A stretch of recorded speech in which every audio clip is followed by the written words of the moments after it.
I handed over the keys to my own house to save my sister's failing marriage, swallowing her husband's endless arrogance to keep the peace.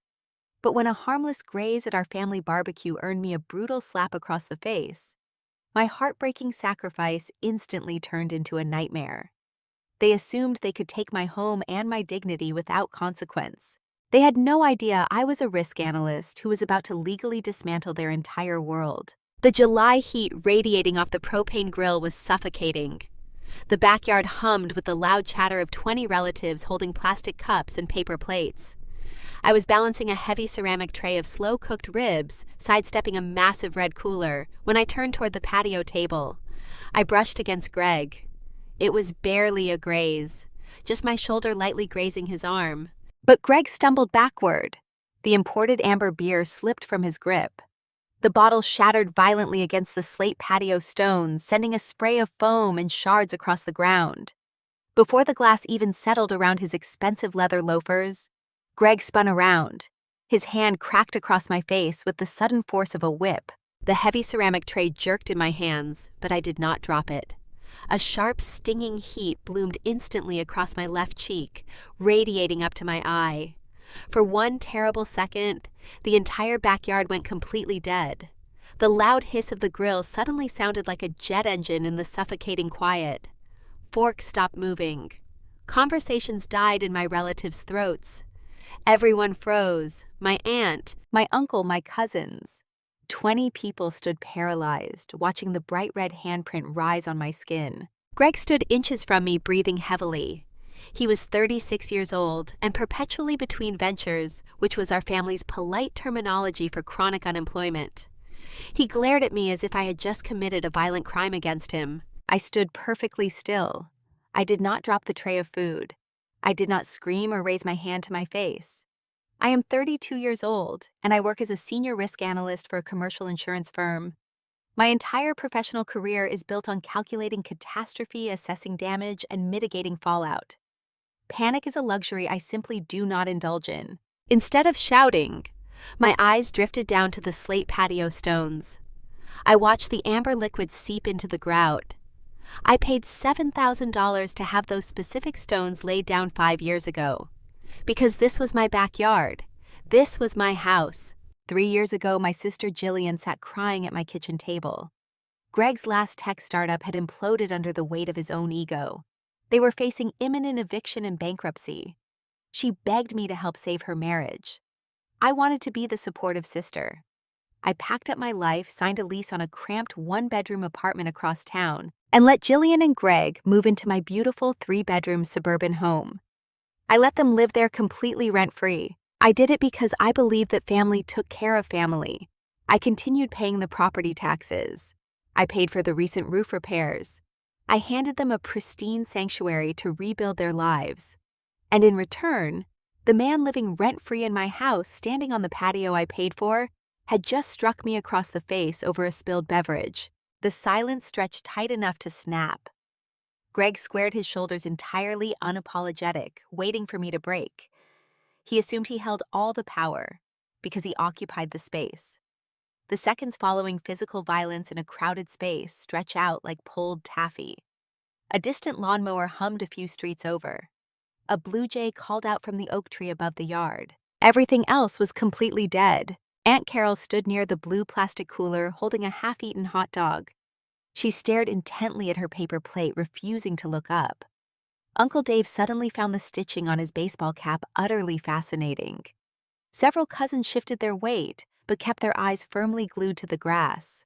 Nobody moved. Nobody spoke up. Nobody asked if I was all right.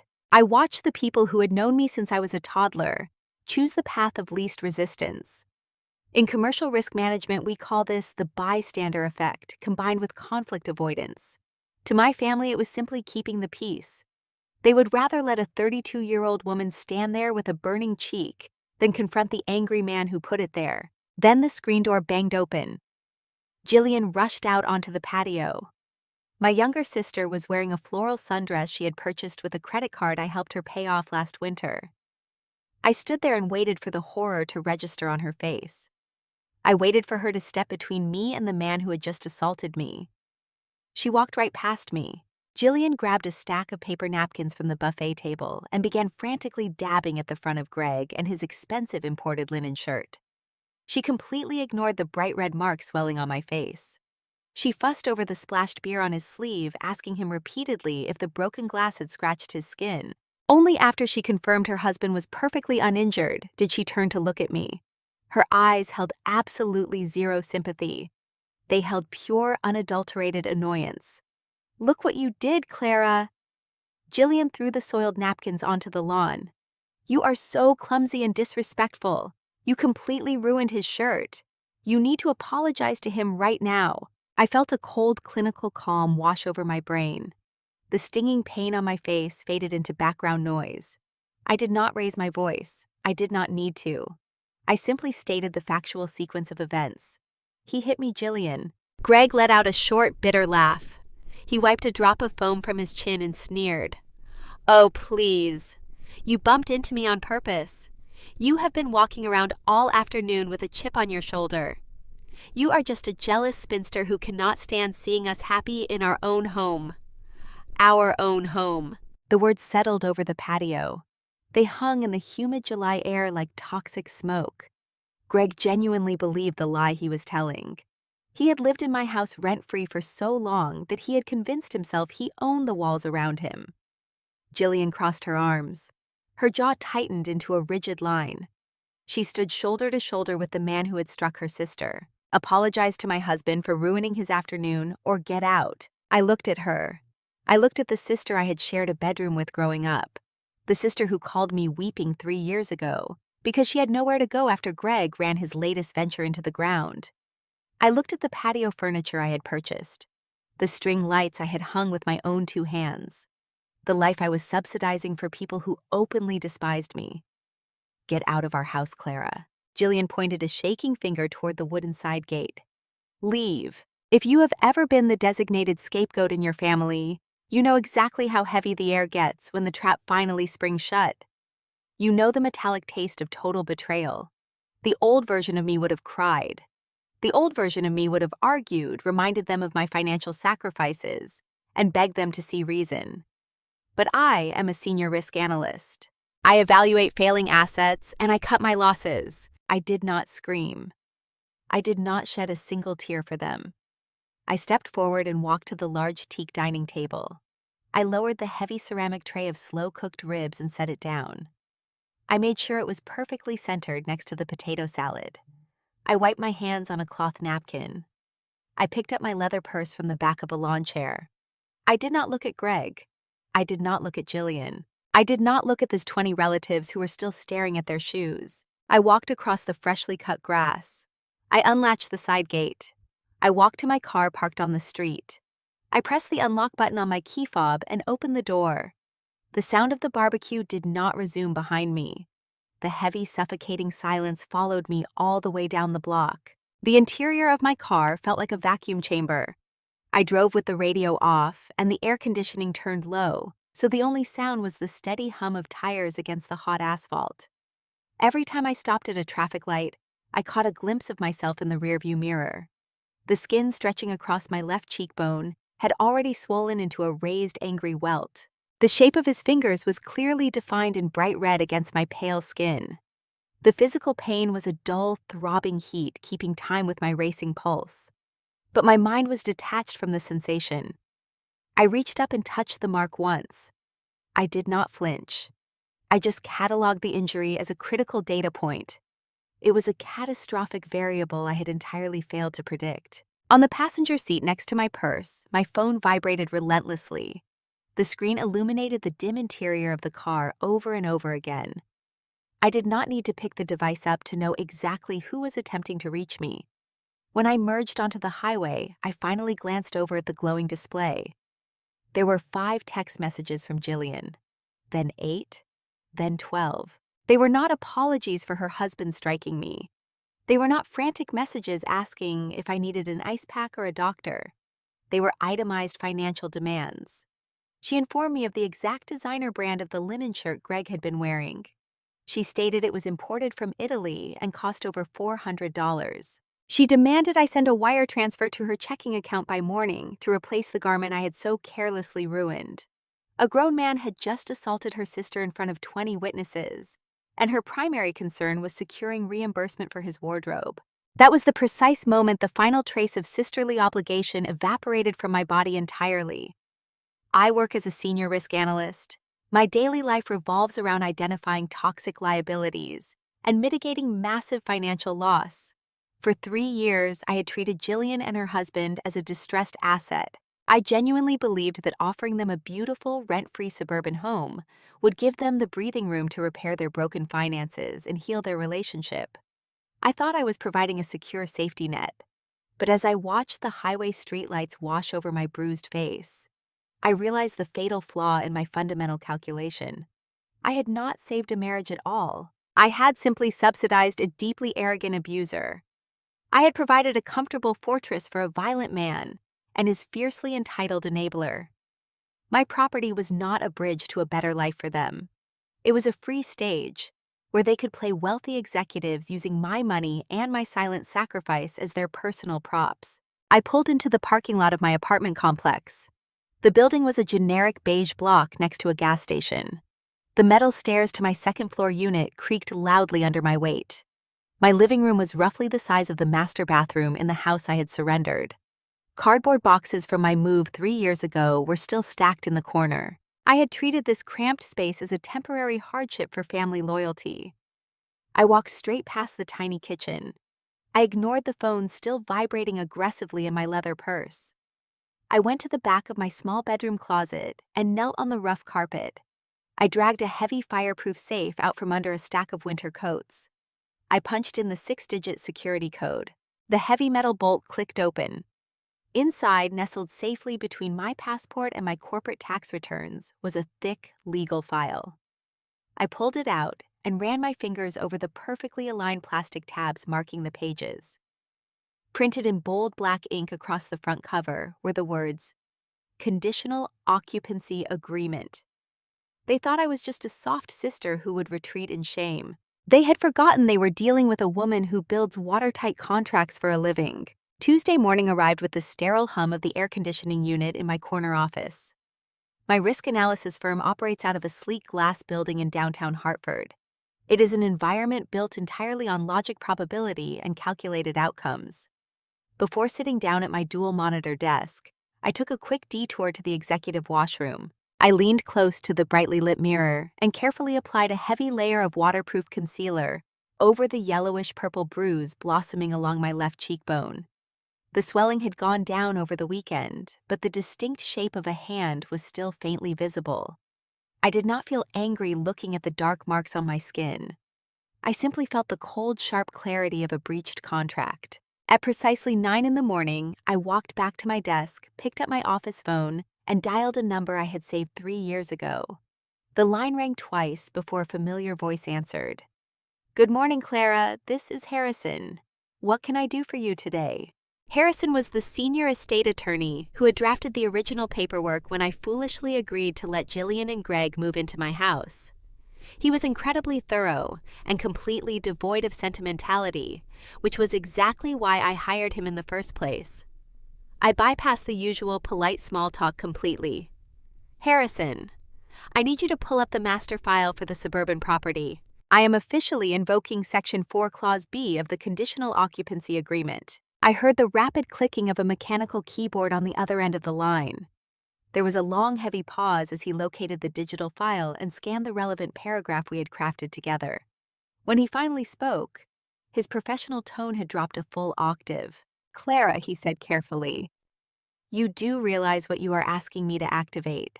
I drafted this specific clause at your direct request 3 years ago as a worst-case scenario failsafe. Section 4. Clause B explicitly mandates the immediate termination of occupancy in the event of harassment, physical violence, or abusive conduct directed toward the legal property owner." "Yes, I know," I replied. "I am the one who demanded you write it into the lease before I ever handed them the front door keys." Harrison let out a slow, heavy breath. "Has there been an incident of physical violence, Clara?" I looked out the floor-to-ceiling window of my office, watching the morning traffic crawl along the city streets far below.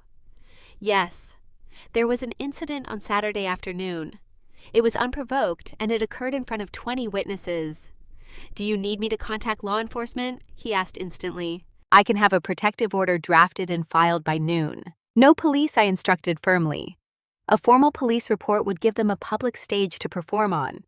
It would allow Jillian to cry in a courtroom and play the victim, while Greg hired an expensive defense attorney to drag the eviction process out for months. I do not want theatrical drama, Harrison. I just want my property back. I want the 30-day eviction notice drafted today and delivered by a certified process server. Clara, you understand your family is going to absolutely detonate when this legal notice hits their front porch. He sounded genuinely concerned. This is not just a standard tenant dispute over unpaid rent. You are legally ejecting your sister and her husband from a home they have treated as their own permanent castle for 3 years. They believe they have absolute rights to the structure. This is going to start a massive family war. I closed my eyes for a fraction of a second. I pictured Jillian tossing paper napkins onto the grass to clean her husband-imported shirt, while my face burned from his vicious slap. I thought about the deafening, cowardly silence of my aunts and uncles, who stared at their shoes rather than defend me.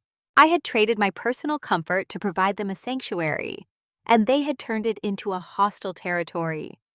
The war started on Saturday, Harrison III said quietly. I am just ending it. I heard a final decisive click of his keyboard. Understood, Clara. I will draft the 30-day eviction mandate immediately. It will be ironclad. They will have absolutely no legal avenue to contest this termination. Thank you, Harrison. Send me the draft before noon. I set the receiver back on its base. The conversation had taken exactly 4 minutes. 4 minutes to legally dismantle the comfortable parasitic life my sister and her violent husband had built on top of my financial sacrifice. I turned my attention back to my monitors and opened my first spreadsheet of the day. The emotional fallout was utterly irrelevant now because the legal machinery was finally in motion. The second monitor on my desk is dedicated entirely to background checks and asset verification. Before Harrison could even draft the first paragraph of the eviction mandate, I logged into my secured property portal.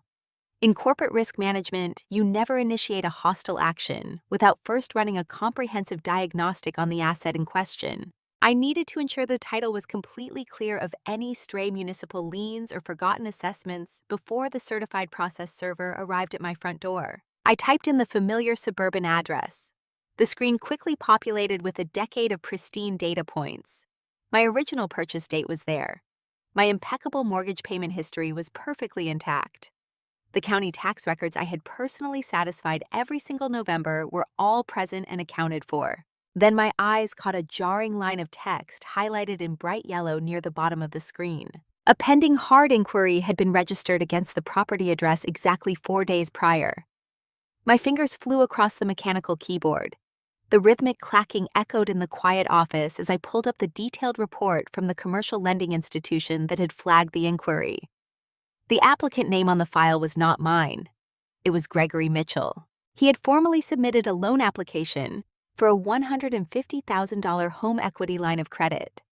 The stated purpose for the massive financial withdrawal was listed simply as initial seed capital for a corporate consulting startup.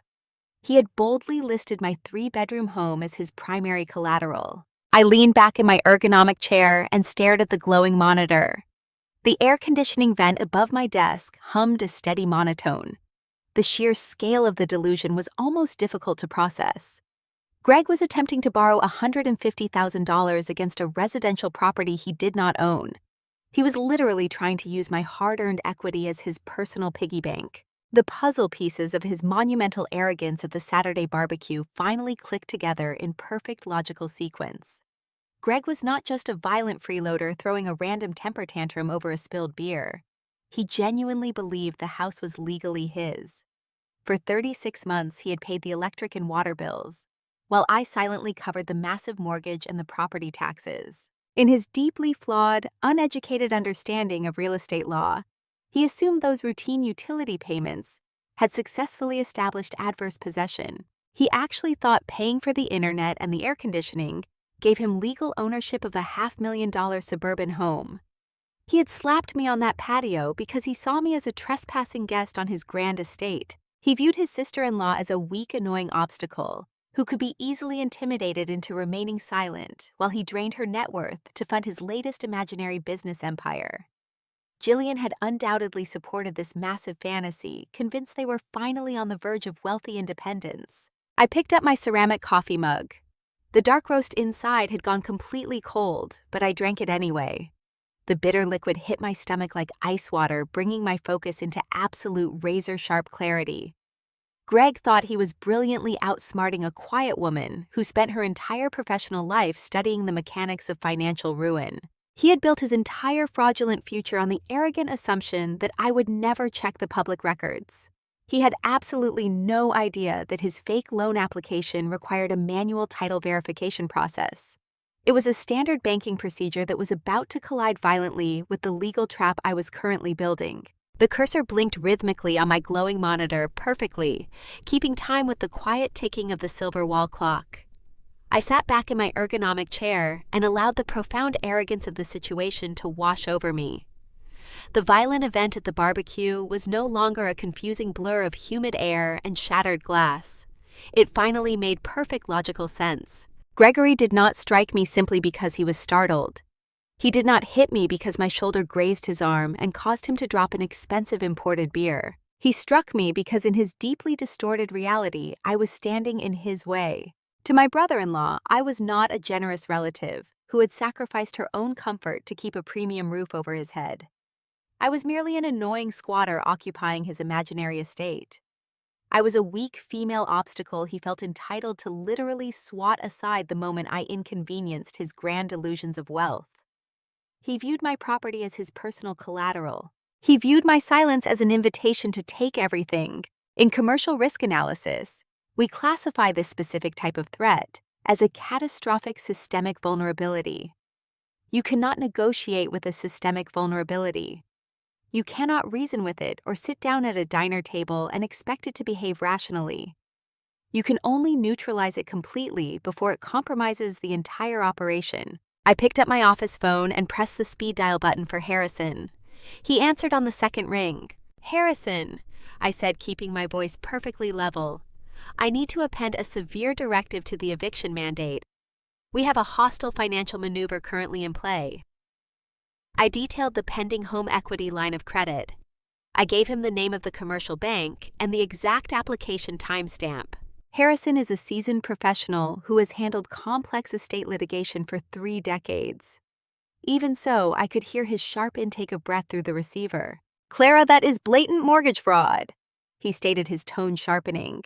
He is actively attempting to leverage a $500,000 asset he does not legally possess. "I am fully aware," I replied, "which is why we are not going to call him to argue. We are not going to warn my sister.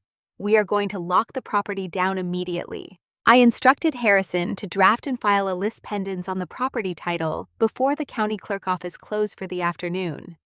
For those unfamiliar with the mechanics of real estate law, a lis pendens is a formal public notice of pending legal action. It acts as a massive glowing red flag to any financial institution conducting a background check. Once that specific document attaches to a deed, the property is effectively frozen in amber. No commercial bank on earth will issue a 6-figure loan against a house burdened by an active title dispute. "And the termination of occupancy notice?" Harrison asked. "Have it delivered by a certified process server," I told him. "I want it handed to him directly on the front porch. I want a recorded time of delivery. I want absolute undeniable proof of receipt."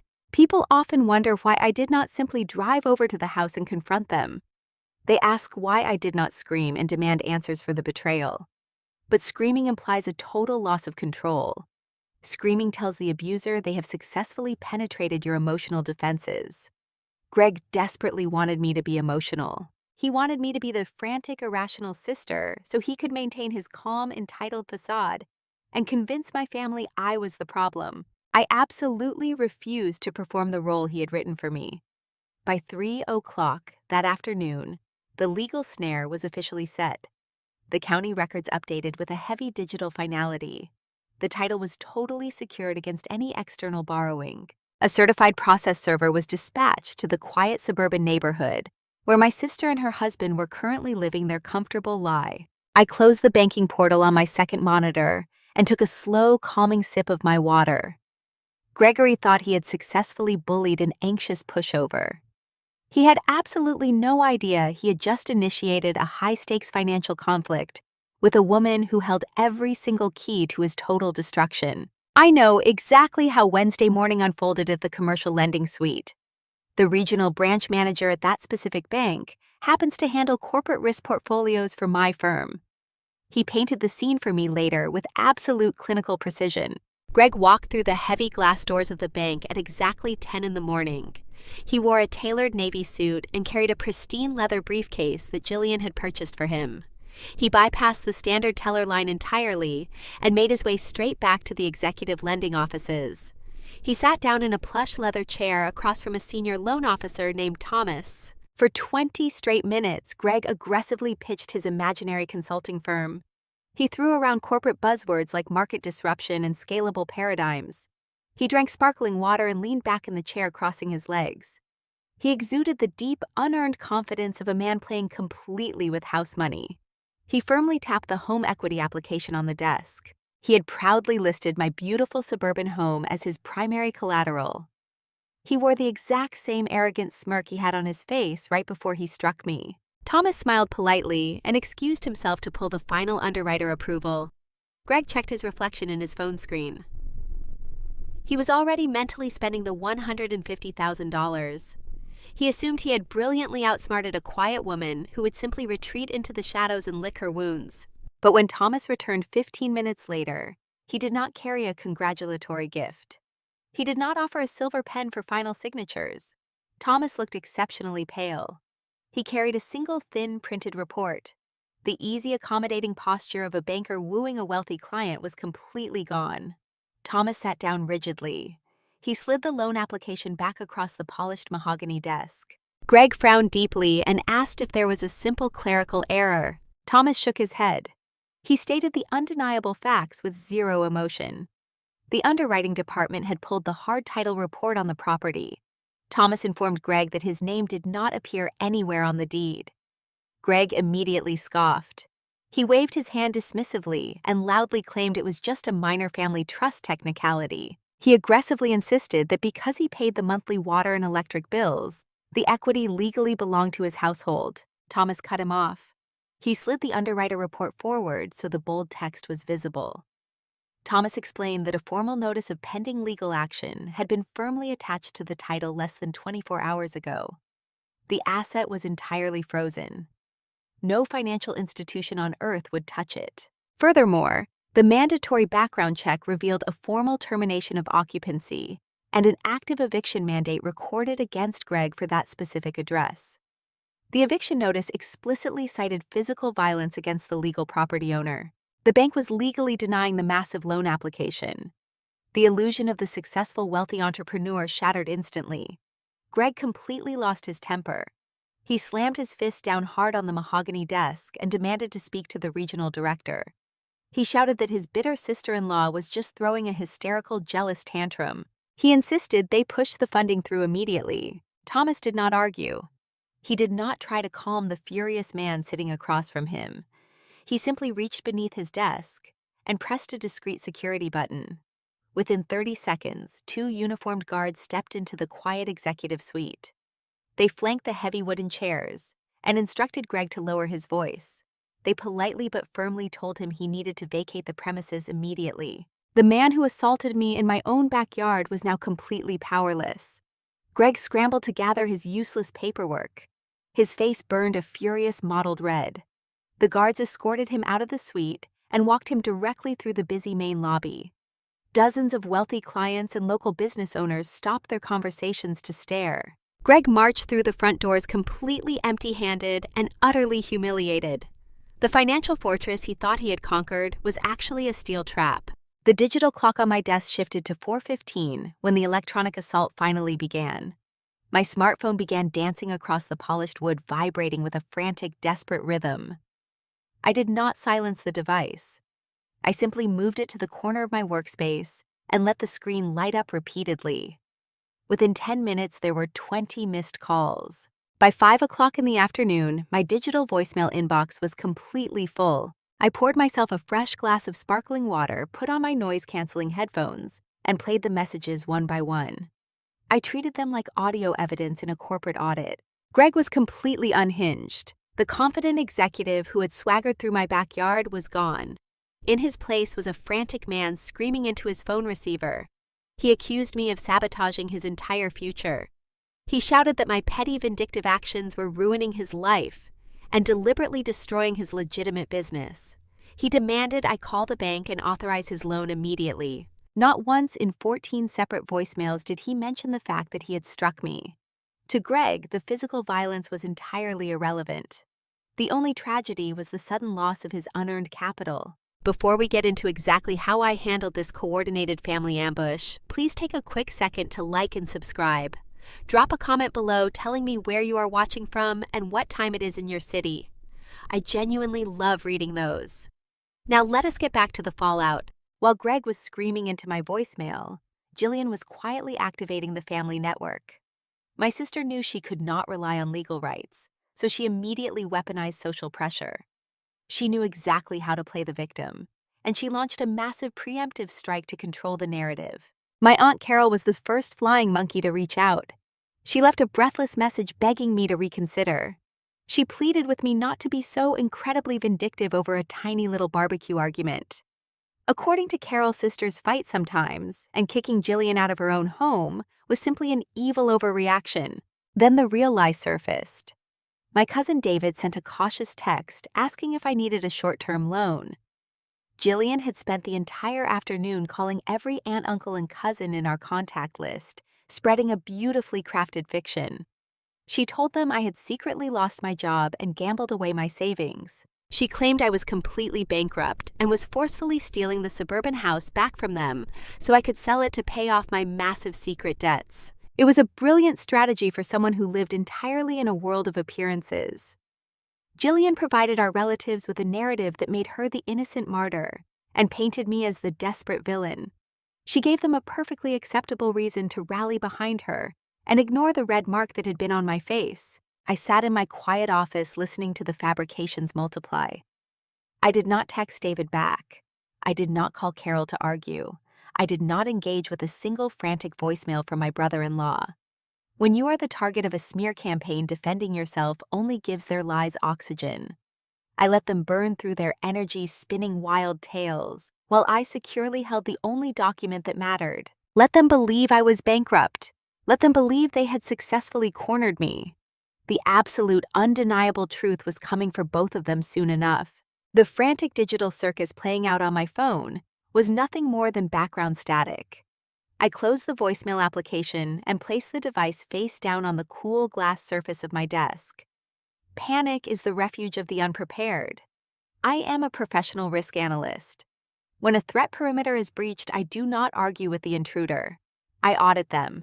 If Gregory genuinely believed his fictional consulting firm was legitimate enough to secure a massive line of credit, he must have left a paper trail. People blinded by their ego always leave a highly visible paper trail. I opened a new browser tab and accessed the state corporate registry. It took exactly 11 minutes to find what I was looking for. Greg had officially registered a limited liability company 3 months prior. The business name was an absurd combination of aggressive corporate jargon. I paid the state filing fee with my corporate card and downloaded the entire packet of organizational documents. I read through the articles of incorporation while sipping my sparkling water. The initial pages were standard generic boilerplate, but then I scrolled down to the statement of capital assets and felt a cold, sharp smile. There it was, printed in stark black and white on a federal tax form. Gregory had formally listed my suburban home as the primary corporate asset of his new enterprise.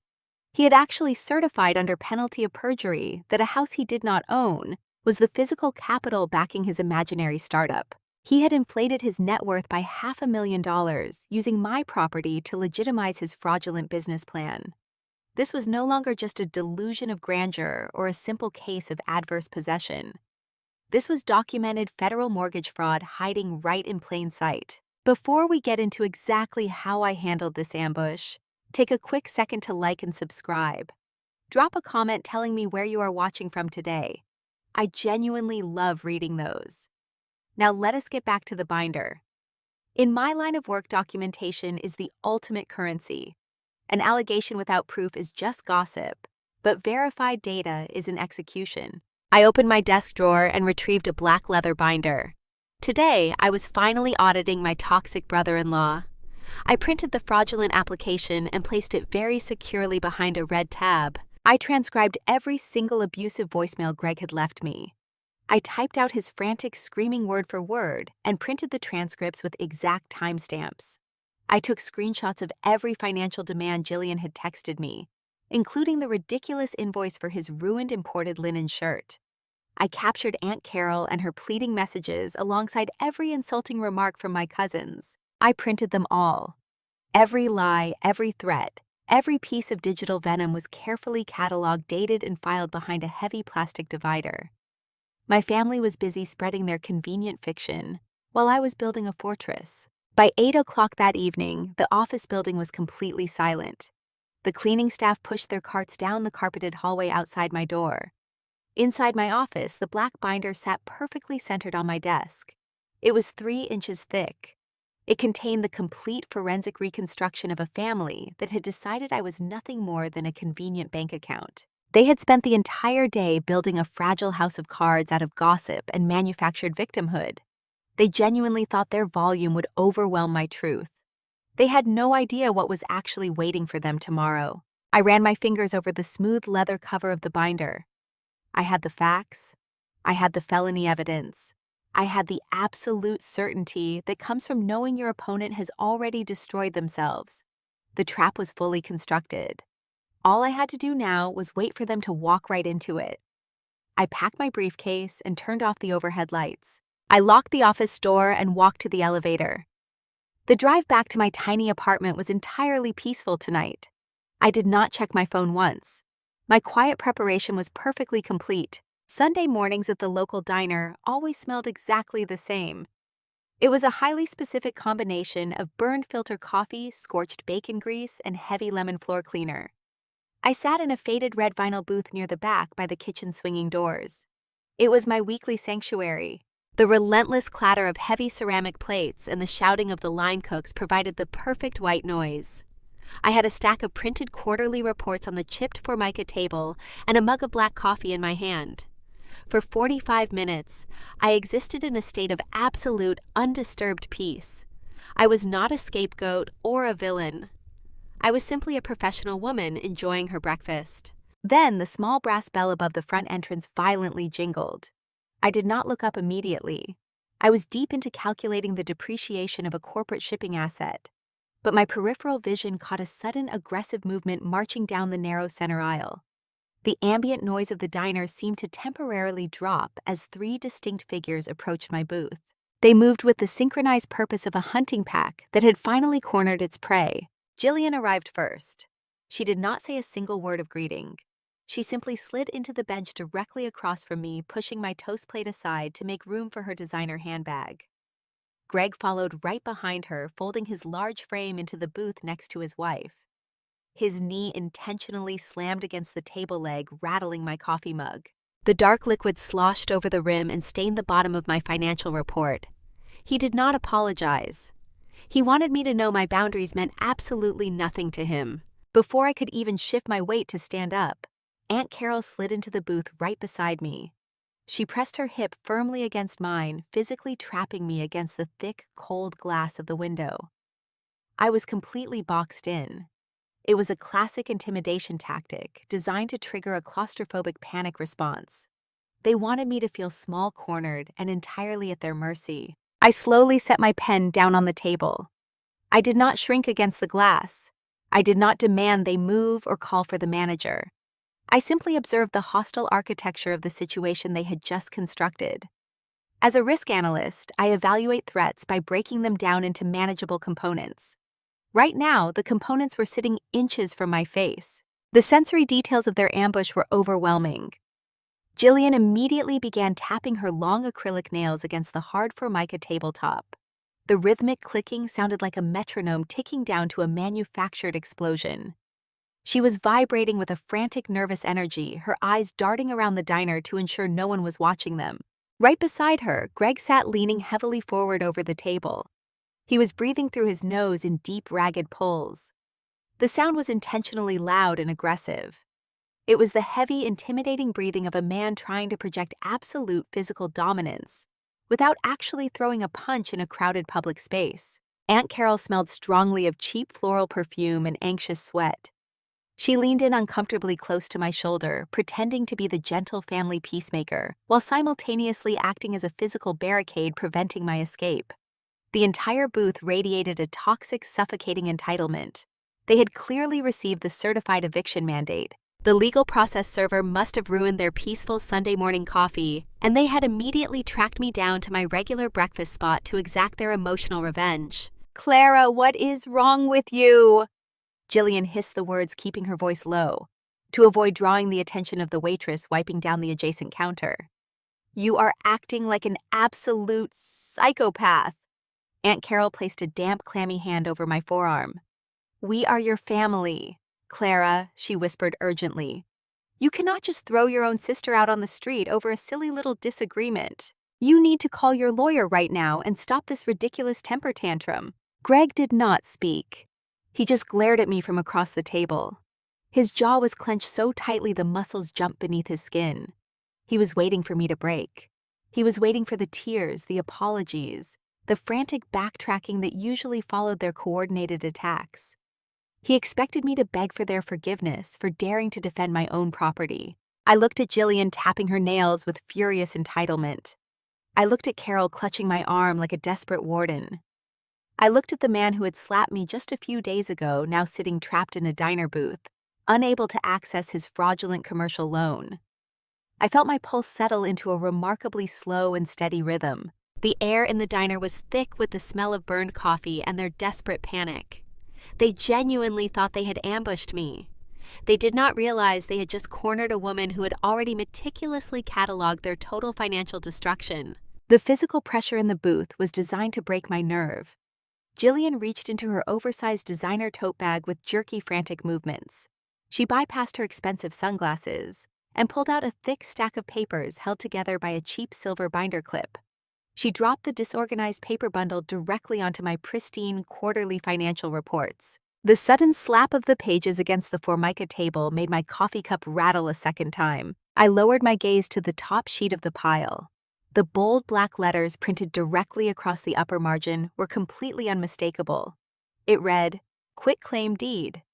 The document had clearly been printed in a rush on a standard home inkjet printer. The ink was slightly smeared along the bottom edge where someone had grabbed it before it was fully dry.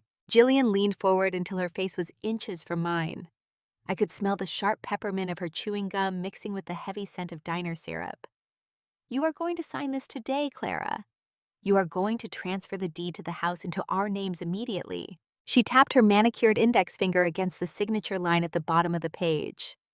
"You completely humiliated my husband. You actively sabotaged our financial future. He walked into that commercial bank expecting a simple business transaction, and you made him look like an absolute fool in front of half the town.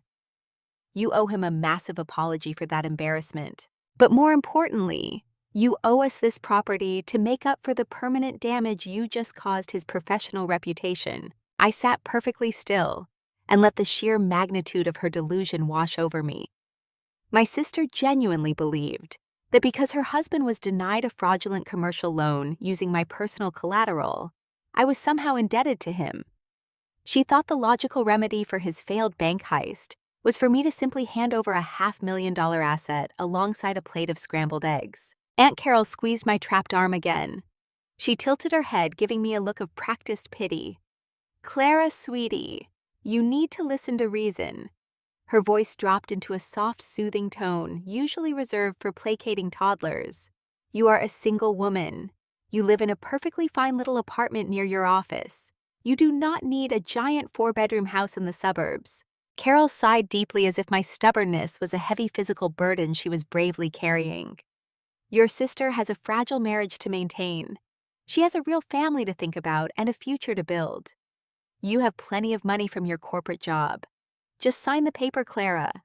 Put this ugly mess behind us and be the bigger person. Be the bigger person. It is the universal battle cry of the chronic family enabler. In the vocabulary of toxic relatives, being the bigger person simply means shrinking yourself down so the abuser never has to experience the mildest discomfort. It means quietly accepting your own total financial and emotional ruin to preserve the fragile illusion of family harmony. I looked at the smeared ink on their ridiculous homemade legal document. I looked at Greg, who was still breathing heavily through his nose, trying to project maximum physical intimidation. I picked up my heavy ceramic mug and took a slow, deliberate sip of my bitter black coffee. The liquid tasted like burnt pennies and roasted dirt. I swallowed it without breaking eye contact with my sister. They wanted me to totally break down. The cheap printer paper felt remarkably flimsy under my fingertips. I did not bother reading past the first paragraph. The legal language was a mangled, disjointed mess of internet templates and sheer desperate entitlement. Jillian sat across from me holding her breath. She fully expected me to cave under the intense pressure of their coordinated ambush. Aunt Carol kept her damp hand firmly clamped on my arm, waiting for my inevitable, tearful surrender. Instead of reaching for the cheap plastic pen Jillian had so aggressively provided, I reached for my thick ceramic mug. I took one final slow sip of the terrible diner coffee. I savored the bitter, burnt flavor, letting the absolute silence stretch out until the tension in the booth became a suffocating physical weight. The clatter of plates from the kitchen felt a million miles away. Then I placed my mug down exactly in the center of a faded brown coffee ring. I placed 2 fingers on the printed stack and slid the fake deed right back across the scratched Formica table. The paper bumped gently against the edge of Greg and his empty water glass. "I am not signing this document," I said. My voice was perfectly smooth and completely hollow. I did not whisper and I did not shout. I used the exact same steady tone I reserve for terminating high-risk corporate vendors. And you have exactly 26 days to formally vacate my property. The air in the diner seemed to instantly evaporate. Jillian dropped her jaw in absolute shock, staring at me like I had suddenly spoken a foreign language. Aunt Carol physically recoiled, pulling her hand back from my arm as if my skin had just caught fire. But Greg completely lost whatever thin, fragile shred of self-control he had left in his body. His face flushed a deep, violent purple. He slammed his heavy fist down on the table so hard the silverware jumped and clattered sharply against the porcelain plates. The waitress working 3 booths down stopped wiping the counter and stared. Greg did not care about the audience anymore. He leaned his massive shoulders over the table, baring his teeth like a cornered animal. "You listen to me, you ungrateful little failure," he spat. The scent of stale mints and sour anger washed over my face. "If you think you can just kick us out into the street, you are completely out of your mind. We built our entire life in that house. If you actually send the sheriff to drag us out, I will personally tear that place apart. I will smash every single window and rip the copper wire out of the walls before I ever hand those keys back to you. You will inherit nothing but an absolute pile of useless rubble." He genuinely thought he was being terrifying. He thought his loud, aggressive posturing would finally shatter my composure and force me to submit to his demands. He had absolutely no idea that my smartphone was resting face up on my lap, completely concealed beneath the edge of the table. The red recording indicator had been silently blinking since the precise moment Jillian slid into the booth and boxed me in. I had flawlessly captured every single second of their attempted extortion. More importantly, I had secured crystal clear, high-quality audio of his direct threat to maliciously destroy my property. A very small, genuine smile finally touched the corners of my mouth. I reached into my leather purse and pulled out a crisp $20 bill. I laid the green paper neatly next to my ruined financial reports to cover my breakfast and a very generous tip for the staff. "Excuse me, Carol," I said softly, turning to my right. "I need you to move." My aunt was so completely paralyzed by the sudden shift in the power dynamic that she immediately slid out of the booth without uttering a single word of protest. I stood up and smoothly brushed the wrinkles from the front of my slacks. I did not look back at Greg and his pulsing jaw. I did not look at Jillian and her completely useless printed deed. I simply turned and walked down the narrow diner aisle out into the bright Sunday morning, leaving them to choke on the bitter ashes of their own ruined plans. The heavy oak doors of the law firm closed behind me with a solid, reassuring thud. The receptionist had offered me sparkling water, but I politely declined. I sat perfectly upright in a tufted leather chair across from my attorney, David. He was a meticulous man who appreciated pristine documentation just as much as I did. I placed my thick black binder exactly in the center of his polished glass table. Then I placed my smartphone right next to it. I did not need to offer a long, weeping, emotional explanation. I simply unlocked my screen and pressed play. The immaculate quiet of the expensive legal office was instantly shattered by the chaotic audio from the diner. Greg was screaming loudly through the small speaker. His ragged breathing and violent, unhinged threats bounced off the soundproof mahogany walls. "I will smash every single window and rip the copper wire out of the walls before I ever hand those keys back to you." David listened with his hands steepled firmly under his chin. When the harsh recording finally finished, he did not express shock or offer useless pity. He simply looked at me and asked if I had the property deed. I opened the binder to the first bright red tab and handed him the original certified deed. Then I flipped to the second plastic divider and handed him the printed federal tax documents, where Greg had fraudulently listed my home as his primary corporate asset. David reviewed the papers in total silence for exactly 4 minutes. When he finally looked up, his expression was pure clinical precision. He calmly informed me that Greg had just blindly crossed the line from a simple civil dispute into active felony territory. If you have ever had to sit in a quiet room and hand over proof that your own family tried to destroy you, please take a quick second to like this video and subscribe to the channel. Drop a comment telling me where you are listening from today and what the weather is like in your city.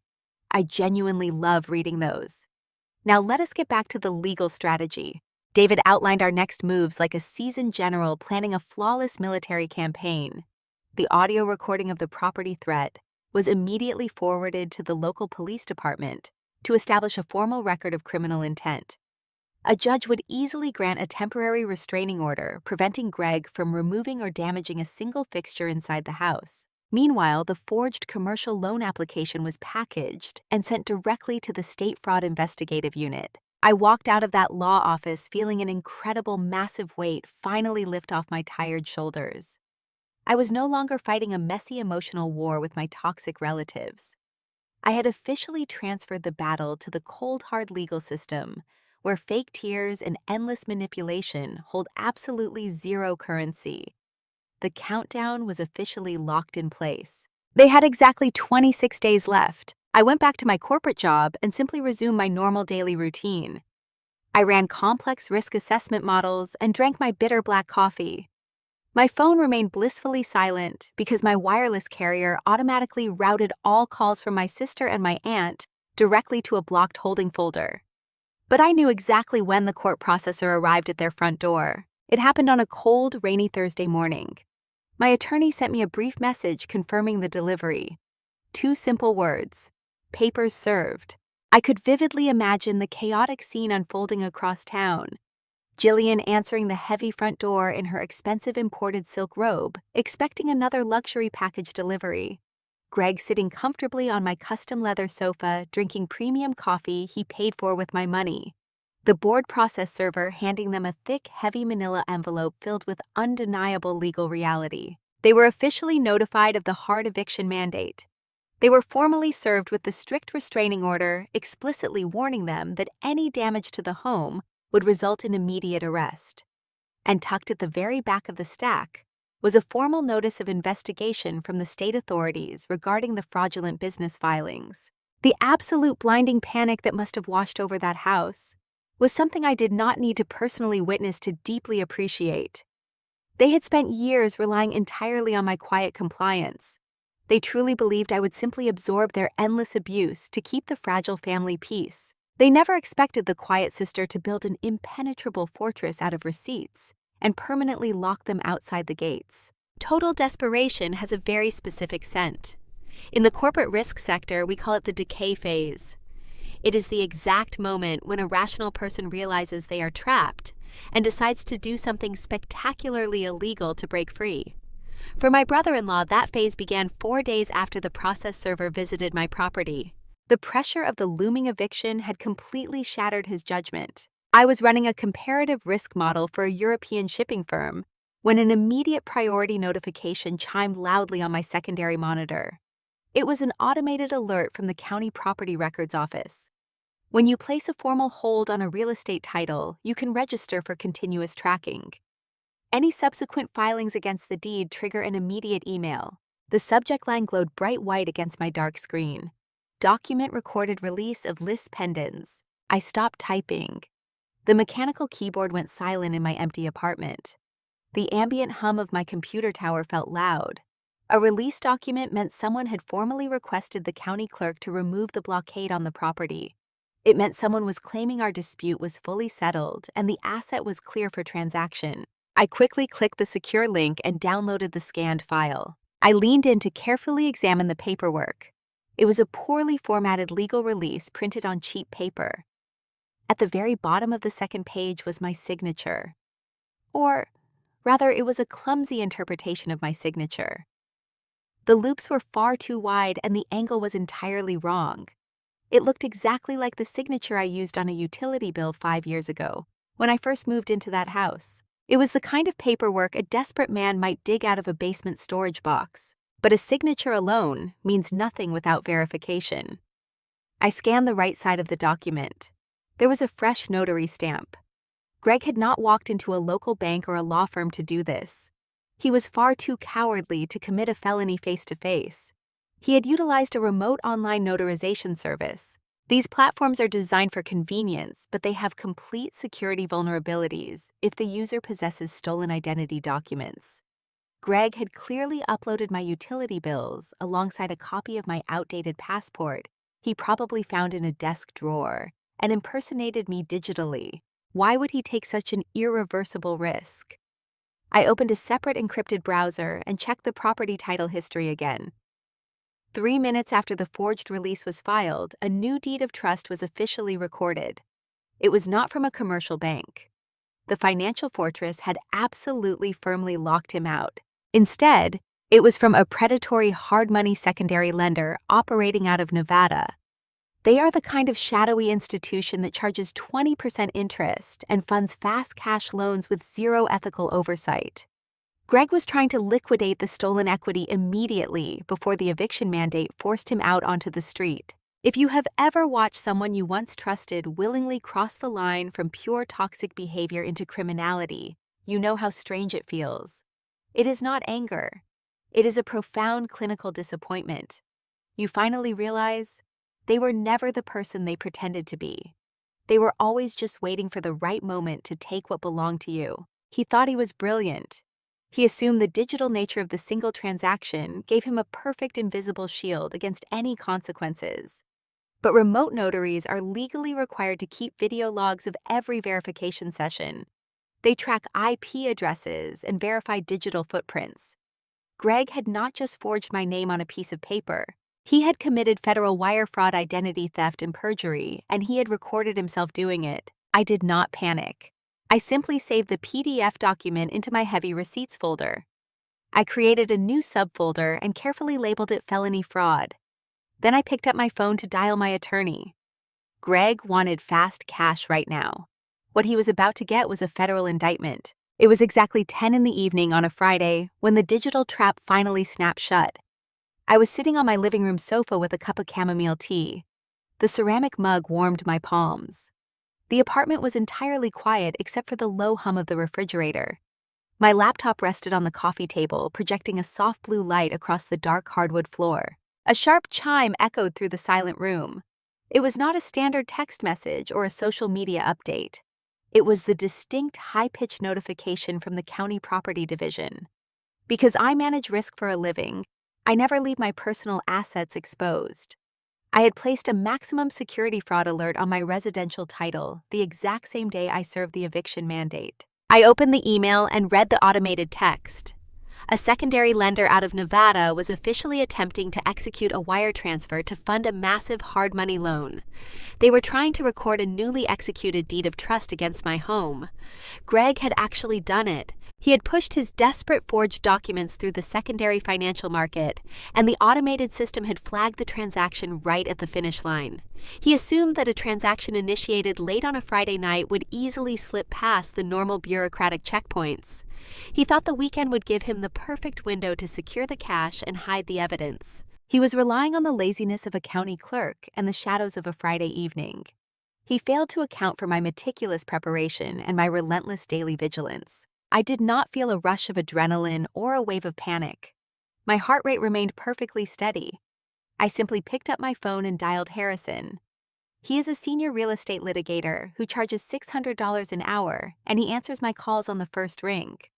I explained the situation using precise legal terminology. I told him about the fraudulent release and the pending wire transfer. Harrison asked if I wanted him to immediately freeze the title and block the incoming funds. I took a slow sip of my tea. The liquid was perfectly warm and faintly sweet. I told him we were not just going to stop a real estate transaction. We were going to formally report an active wire fraud in progress to the federal authorities. If we simply blocked the loan right now, Greg would just try another shady tactic to steal the house. He needed to be caught holding the smoking gun. Harrison understood the strategy perfectly. He began drafting an emergency injunction while I compiled the digital evidence for the police. I carefully verified every single attachment twice. Greg was hosting a massive corporate launch party the very next evening to celebrate his imaginary startup. He had confidently invited local investors, his friends, and half of our family to an expensive rented venue to show off his fraudulent success. He planned to use the stolen equity to pay the caterers and project a totally fake image of immense wealth. I packaged the forged documents, the audio recordings, and the federal fraud report into one single devastating file. The trap was flawlessly set for the exact moment my arrogant brother-in-law felt the most untouchable. He wanted a grand public audience to witness his massive financial triumph and celebrate him. I was going to make absolutely sure he received the exact audience he so desperately craved, to see his true nature finally exposed before everyone. Saturday evening arrived with a heavy, humid warmth that hung over the quiet suburban streets. I parked my car 3 blocks away from my own property. I did not want the sweep of my headlights to alert them early. I walked the rest of the way in absolute silence, letting the evening air settle around me. The long paved driveway was entirely packed with luxury vehicles.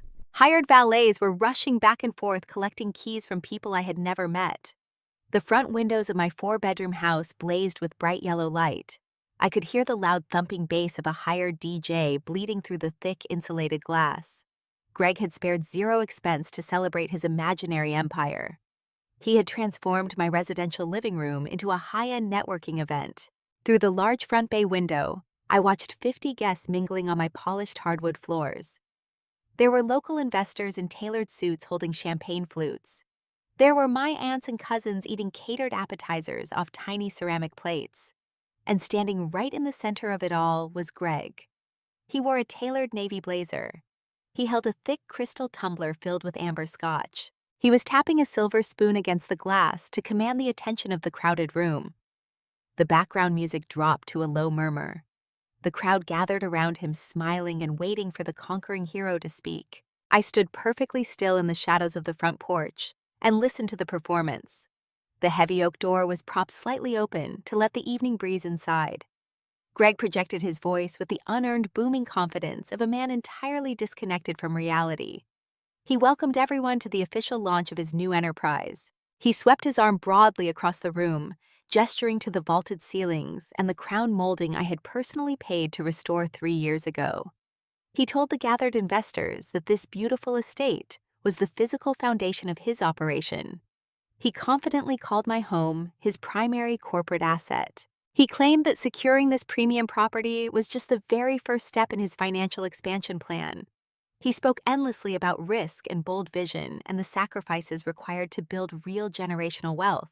My Aunt Carol nodded along, wiping a tear from her eye. Jillian stood right next to him wearing a designer dress, holding his free hand and beaming at the crowd. They looked exactly like a highly successful power couple standing in the foyer of their stolen castle. They were utterly intoxicated by their own magnificent fiction.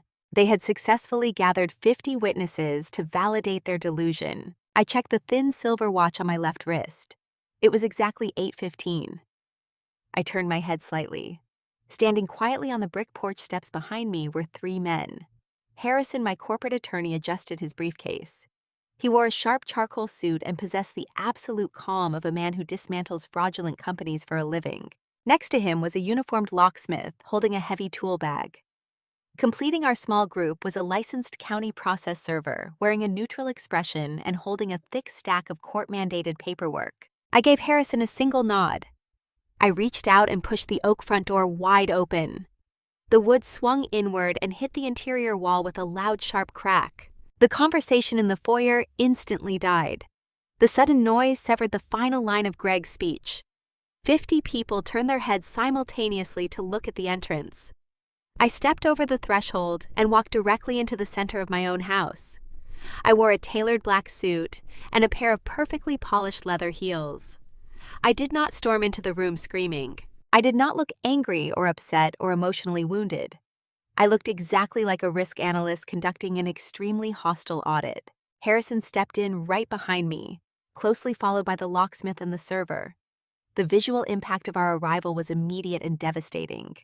The cheerful party atmosphere evaporated into a thick, suffocating tension. Jillian dropped her champagne flute. The crystal shattered into dozens of jagged pieces against the hardwood floor. She stared at me with wide, terrified eyes. Greg froze mid-sentence with his glass of scotch hovering near his chest. The smile completely melted off his face. His jaw went entirely slack as he registered the severe suited men flanking me. The investors and family members exchanged confused glances, stepping back to create a wide, clear circle around us. The music abruptly cut off, leaving a heavy, silent void in the room. It was finally time to present the undeniable receipts. Greg recovered his voice faster than I expected. He let out a loud, theatrical laugh that sounded completely hollow in the quiet living room. He turned to the group of sharply dressed investors standing near the fireplace and waved his free hand dismissively. "Please excuse the interruption, gentlemen," he said. His voice strained to maintain its previous booming confidence. "This is my highly unstable sister-in-law, Clara. She has been struggling with some severe personal issues lately, and we have been trying our absolute best to get her the psychological help she desperately needs." A few guests exchanged uncomfortable glances. Jillian stepped forward, nodding vigorously to support the pathetic narrative. She opened her mouth to speak, but I simply raised my right hand. The gesture was small and absolute. It instantly silenced her. I walked directly up to Greg. He stood 6 inches taller than me, but his posture was rapidly crumbling. I did not raise my voice. I did not display a single ounce of anger or vindictive joy. I utilized the exact same flat professional tone I employ during high-level corporate risk assessments. I handed him the heavy black binder. "You do not own this property." "Gregory," I said. My voice carried effortlessly across the silent room, reaching every single investor and family member present. "You are currently trespassing in a home that belongs entirely to me." Greg stared at the leather binder resting in his hands like it was a live explosive. He opened his mouth to argue, but I kept speaking. The rhythm of my words was a steady, relentless drumbeat of verified facts. "You were formally denied a commercial line of credit on Wednesday morning," I informed the room. "The bank rejected your application because there is an active eviction mandate attached to your name. That mandate was issued because you committed physical violence against the legal owner of this estate." The silence in the room became absolute. The clinking of ice and glasses completely stopped. Aunt Carol backed away from the center of the floor, her hands covering her mouth. And late last night, I continued, my gaze locked entirely on his pale, sweating face. "You utilized an online notary service to forge my signature on a release document. You attempted to push a fraudulent secondary loan through a lender in Nevada, using this stolen residential asset as your collateral." Greg physically swayed on his feet. The crystal tumbler slipped from his grip and hit the floor. The amber liquid splashed across the polished wood, but nobody moved to clean it up. "That transaction has been completely blocked," I said softly. "The forged documents and the digital video logs of your session have already been flagged and forwarded to the state authorities for active wire fraud investigation." The reaction from this gathered crowd was immediate and ruthlessly efficient. The local investors did not demand an explanation or wait for Greg to defend himself. Men and women who manage money for a living understand the intense radioactive nature of federal fraud allegations. They silently set their drinks down on the nearest available surfaces. Without speaking a single word to their host, they began walking directly toward the front door. The mass exodus was swift and perfectly quiet. Within 3 minutes, the entire professional network Greg had desperately tried to cultivate was completely gone. Jillian stood frozen in the center of the ruined party. The color had entirely drained from her face, leaving her skin the shade of old chalk. The process server stepped forward and handed her the thick manila envelope. He informed her in a bored, monotone voice that she had exactly 24 hours to vacate the premises before the county sheriff arrived to physically remove her belongings. While Jillian stared blankly at the court-ordered mandate, the uniformed locksmith quietly walked over to the heavy oak front door. He knelt down and pulled a steel drill from his canvas bag. He immediately began removing the interior lock mechanism. The sharp metallic click of the cylinder turning echoed loudly through the devastated living room. The sound was final and absolute. The pristine illusion of their grand, wealthy lifestyle was permanently broken. The sound of the drill spinning into the metal door frame broke the spell holding the room captive. As the harsh reality of the situation finally sank in, the alliances in that foyer fractured with stunning speed. Jillian did not reach out to comfort the man she had just proudly praised. Instead, she shoved his hand away and turned her tear-streaked face toward me. The designer facade completely washed away, revealing nothing but pure, desperate self-preservation. She stumbled forward, crossing the space between us, with her hands clasped tightly together. Heavy mascara ran down her cheeks in dark, ugly streaks, ruining her flawless makeup. She wept openly, abandoning the dignified image she had projected minutes earlier. She frantically blamed Greg for every single mistake. She sobbed loudly, claiming that he had manipulated her, that he had forced her to make those terrible demands at the diner, and that she had absolutely no idea he was committing federal mortgage fraud. She dropped to her knees right there on the polished hardwood floor, begging me for mercy. She pleaded with me to remember our shared childhood, and frantically asked how I could throw my only sister out into the cold, dark night. I looked down at the woman who had watched her husband assault me and then demanded I apologize to him. My pulse did not elevate. I felt no pity and no hesitation. I spoke with absolute calm, letting my voice carry over her pathetic sobbing. "You chose a man's pride over my bleeding cheek," I told her directly. "You love to say that family takes care of family, Jillian, but you stopped being mine at the barbecue." I stepped around her weeping form and walked out of the house into the warm, humid night. I did not stay to watch the local sheriff deputies arrive. I did not wait to see Greg placed in handcuffs or watch my aunt awkwardly gather her purse and flee the scene. I simply climbed into my car and drove back to my quiet apartment, leaving them completely buried in the heavy wreckage of their own massive ego. Over the next several weeks, the legal fallout was absolute and unforgiving. Greg faced multiple serious counts of federal wire fraud and identity theft. Without my home equity to leverage his imaginary startup, instantly collapsed into a mountain of crippling legal debt. The immense stress of the criminal charges completely obliterated their superficial marriage. Jillian quickly moved into a cramped suburban studio apartment, while bitter divorce lawyers meticulously fought over whatever meager assets they had left. Meanwhile, I waited for the final legal dust to settle before officially returning to the property. When I finally moved back in, I hired a professional crew to completely renovate the entire main floor. I tore out the heavy old carpets and painted the walls a bright, welcoming white.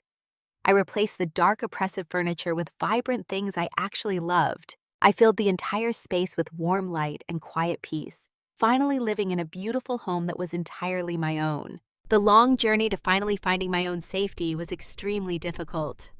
I learned the hard way that shrinking yourself to fit into someone else's life only teaches them to step on you. The moment you stop reacting to their noise and start dealing in absolute facts, their power evaporates. If you have ever had to take your life back from people who thought they owned you, let me know in the comments. Thank you for listening, and I will see you in the next one.